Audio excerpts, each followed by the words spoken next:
pẹ̀lú ìyọ̀ǹda alága wa respected neighbor minister finance and admin, so wọ́n ní kí n fún wa ní ṣókí ìṣẹ̀lẹ̀ Hudaibiyyah eléyìí tí a ti ń kà fún wa ní èdè Gẹ̀ẹ́sì látàárọ̀.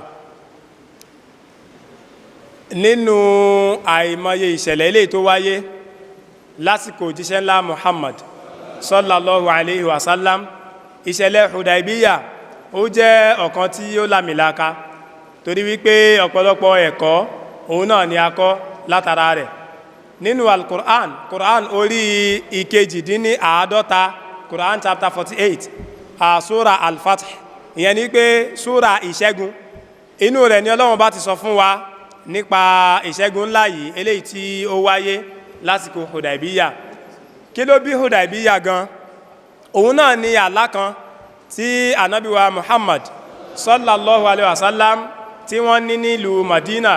Wọ́n rí wípé àwọn àti àwọn sàábé wọ́n ń ṣe tawaf, wọ́n yípo Baitullah ìyẹn Kaaba. Bákan náà wọ́n tún fi àwọn ẹran wọn fi ṣe ìjùsílẹ̀. Ṣé mọ̀ pé nǹkan méjì tí wọ́n máa ń ṣe lásìkò umrah náà nìyẹn, kí wọ́n ṣe tawaf Kaaba kí wọ́n sì pa ẹran. Nípa báyìí Ànábì wa Muhammad sallallahu alaihi wasallam pẹ̀lú àwọn sàábé wọn, kí ìyọ́nú Ọlọ́run kí ó máa lọ bá wọn, wọ́n ṣe ìrìn àjò láti ìlú Madina lọ sí Mọ́kà, ìrìn àjò tí ó lé ní 300 ibùsọ̀. Nígbàtí wọ́n dé ìtòsí Mọ́kà, Ànábì wa Muhammad sallallahu alaihi wasallam wọ́n ti pa àwọn sàábé wọn láṣẹ wípé idà yín eléyìí tó ń bẹ nínú ìkọ́ rẹ̀ nìkan ni kẹ́ mú dání, kí ó lè bá jẹ́ àrídájú fáwọn ará Mọ́kà wípé a ò wá láti wá kógun jà wọ́n, torí pé oyè wọn náà ó jẹ́ eléyìí tí ó pọ̀ díẹ̀. Àwọn bíi 1000 ó lé bíi 400 ni àwọn tí wọ́n lọ láti lọ ṣe umrah náà pẹ̀lú Ànábì wa Muhammad sallallahu alaihi wasallam. So wọ́n ní kí wọ́n kí dá wọn bọnú àpò rẹ̀ kí wọ́n má ṣe yọ kúrò ńbẹ̀. Bákan náà wọ́n ní kí wọ́n wọ aṣọ ihram láti lè máa bá fún àwọn èèyàn wọ̀nyí ní àrídájú wípé wọn wá bá wọn jà. Ní ṣókí, àwọn ará Mọ́kà wọ́n kọjálẹ̀, wọ́n ní a ò ní fún yín nígbà láàyè láti ṣe umrah kankan bí lọ́dún yìí. Àwọn aṣojú lọ́tún ló sì wá láàrin àwọn ará Mọ́kà, a rí Urwa bin Mas'ud, a rí Budail bin Warqa, a rí Suhail bin Amru. Gbogbo àwọn èèyàn wọ̀nyí, kódà a tún rí arákùnrin ọ̀dàlẹ̀ kan tí ó ń jẹ́ Mikroz, ní ọlọ́kan òjọ̀kan ni wọ́n wá sí ọ̀dọ̀ Ànábì wa Muhammad sallallahu alaihi wasallam. Eléyìí tó wá láti halẹ̀ mọ́ wọn, ó halẹ̀ mọ́ wọn. Eléyìí tí ó ní àgbékalẹ̀, ìyẹn Suhail bin Amru, òun náà ṣe tiẹ̀. Ní ṣókí, nígbàtí Suhail bin Amru tí ó lọ bá Ànábì wa Muhammad sallallahu alaihi wasallam, ìyẹn ni pé táwọn ará Mẹ́kà tí wọ́n rán gẹ́gẹ́ bí aṣojú náà ni wọ́n tó fẹnukò lórí eléyìí tí a mọ̀ sí sulhu Hudaibiyyah. Ìyẹn náà ni àsọyépọ̀ láàrin Ànábì wa Muhammad sallallahu alaihi wasallam àti àwọn ará Mẹ́kà. Nínú rẹ̀ náà, lásìkò kan Ànábì wa Muhammad sallallahu alaihi wasallam wọ́n rán Uthman radiyallahu anhu gẹ́gẹ́ bí aṣojú àlọ́bá àwọn ará Mọ́kà, torí pé ó jẹ́ ẹnìkan, ó jẹ́ ẹni àpọ́nlé èèyàn pàtàkì láàrin wọn.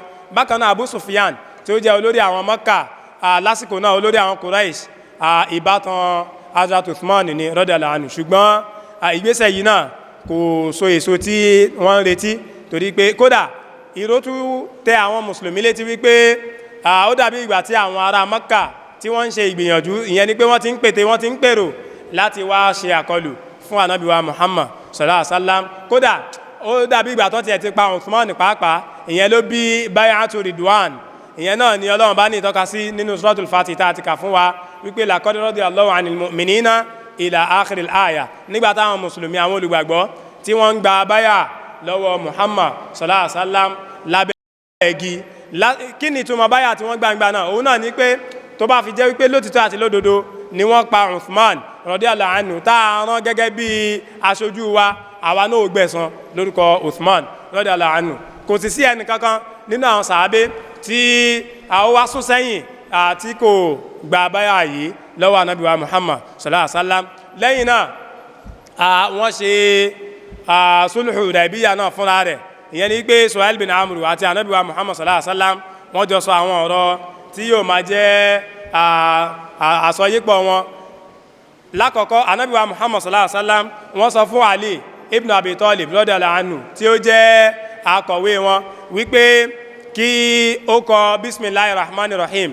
Suhaili sọ wípé èwo ni rahman, òun ọmọ rahman kankan rí o, wípé bí ismika allahumma làwọn máa ń lò, ìyẹn náà ni kókọ. Ànábì wa Muhammad sallallahu alaihi wasallam wọ́n pa Ali láṣẹ wípé kí ó kọ bí ismika allahumma. Lẹ́yìn náà kálọ́lá Muhammad sallallahu alaihi wasallam wọ́n ní kí Ali kọ wípé eléyìí náà ni àsọyípọ̀ láàrin Muhammad òjíṣẹ́ Ọlọ́run ọba sallallahu alaihi wasallam àti àwọn ará Makkah.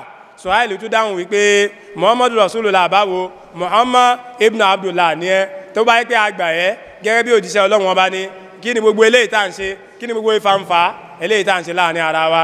Ànábì wa Muhammad sallallahu alaihi wasallam wọ́n sọ fún Ali kí ó pa Rasulullah rẹ̀. Ali ní rárá, ẹ̀mí mi ò gbé. Ànábì wa Muhammad sallallahu alaihi wasallam fúnra wọ́n béèrè ibi tí wọ́n kọ́ sí, ṣe mọ̀ pé kò mọ́kà ni wọ́n, Ọlọ́run bá fúnra rẹ̀ ló kọ́ wọn. Wọ́n pa ibẹ̀rẹ̀, wọ́n sì kọ Ibn Abdullah síbẹ̀ wípé lóòótọ́ àti lódodo òjíṣẹ́ Ọlọ́run ọba ni mí, ṣùgbọ́n ọmọ Abdullah náà ni mí. Lẹ́yìn rẹ̀yìn wọ́n parí àsọyépọ̀ yìí. Suhaili tún fi sí wípé ẹnikẹ́ni láti Mọ́kà tó bá lọ sí Madina, kódà kó jẹ́ mùsùlùmí, àfi kí wọ́n dá padà sí ìlú Mọ́kà. Ànábì wa Muhammad sallallahu alaihi wasallam wọ́n tún gba ilé. Lásìkò tí wọ́n ń sọ̀rọ̀ yìí, Abu Jandal tí ó jẹ́ ọmọ Suhail bin Amr tó ti gba Islam, ṣùgbọ́n tí wọ́n ń fi ìyà jẹ lọ́wọ́ torí pé ó jẹ́ mùsùlùmí, ó rápálá dé iwájú àwọn mùsùlùmí tó sì ń ṣìpẹ̀, tó ń bẹ̀bẹ̀, tó ń yíra mọ́lẹ̀ wípé ẹ jọ̀ọ́ ẹ gbà mí sílẹ̀ lọ́wọ́ àwọn ará bí yìí, mi ò ní ẹ̀ṣẹ̀ kankan ju wípé mo di mùsùlùmí lọ. Suhail bin Amr ó kọjálẹ̀, ó fa akékọ́rí wípé rárá o, òun ò ní fi Abu Jandal sílẹ̀.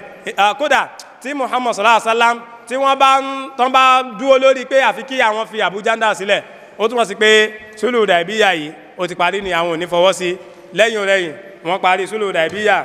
Ànábì wa Muhammad sallallahu alaihi wasallam wọ́n pa àwọn sàábé wọn láṣẹ láti múra kí wọ́n padà sí Madina láì tí ì ṣe àwọn táwọn sàábé rò pa wọn máa ṣe. Lẹ́yìn náà Umar radiyallahu anhu ó lọ bá Ànábì wa Muhammad sallallahu alaihi wasallam pé ṣé ẹ̀yin ò kí ń ṣe òjíṣẹ́ Ọlọ́run ọba ní? Muhammad alóhun sallallahu alaihi wasallam pé òjíṣẹ́ Ọlọ́run ọba ni mí. Ó tún béèrè wípé ṣé ẹ sọ fún wa pé ẹ lálàá, ẹ rí pé a ṣe tàwáàfù ní Baitullah ní àti bẹ́ẹ̀ bẹ́ẹ̀ lọ. Ànábì wa Muhammad sallallahu alaihi wasallam wọ́n dá lóhùn ní ọ̀nà pẹ̀lẹ́kùtù tó dáa jùlọ. Ó tún lọ bá Abubakar Siddiq radiyallahu anhu, ó tún béèrè nǹkan tí Abubakar náà sọ fún nìyẹn. Lẹ́yìn rẹ̀yìn wọ́n múra láti padà sí ìlú Madina. Ànábì wa Muhammad sallallahu alaihi wasallam wọ́n ka àwọn ẹsẹ̀ súra al-Fathi tí wọ́n sì ń fún àwọn sàábé ní ìrò wípé Ọlọ́run ọba fún wa ní ìrò pé ìjáde eléyìí ìjáde ti ìṣẹ́gun ni. Ṣùgbọ́n àwọn sàábé wọn ò gbọ́ yé nígbà náà títí tí Ànábì wa Muhammad sallallahu alaihi wasallam tí wọ́n fi ṣàlàyé fún wọn pé lótìtọ́ àti lódodo ìjáde ti ìṣẹ́gun òun náà ni eléyìí tí a wá yìí, àti gbogbo àwọn nǹkan tó kù eléyìí tí a ṣàlàyé nínú rẹ̀ kí a lọ kà á, tí a bá lè kà á kí a fún ọmọ wa kí wọ́n bá wa kà á kí wọ́n sì tún fún wa, torí pé mo ti ń gbọ́ ohun gbohùngbohùn lẹ́yìn bẹ́yẹn kó tó di pọ́ máa sọ fún mi pé kí n kúrò, ẹ jẹ́ kí n kúrò fúnra mi. Wassalamu alaikum wa rahmatullahi wa barakatuh.